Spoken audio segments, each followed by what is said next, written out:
Welcome to Fredrikstad and welcome to the beautiful island of Isegran. Founded in 1567 by King Fredrik II, Fredrikstad is situated where Norway's longest river, Glomma, meets the sea.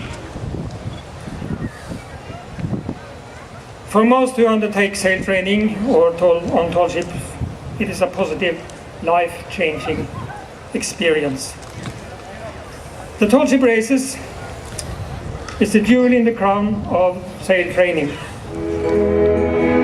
Han som var min kamrat, han trodde mitt ord först jag redan då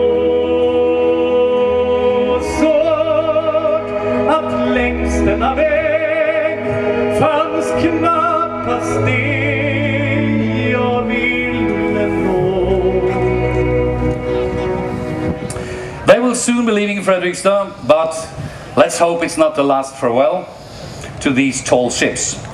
Thank you to all contributors, and thank you all in the audience for coming. Without you, there wouldn't be a party. Så jag kan gärna klappa för det selv igen. Applåd igen. Thank you.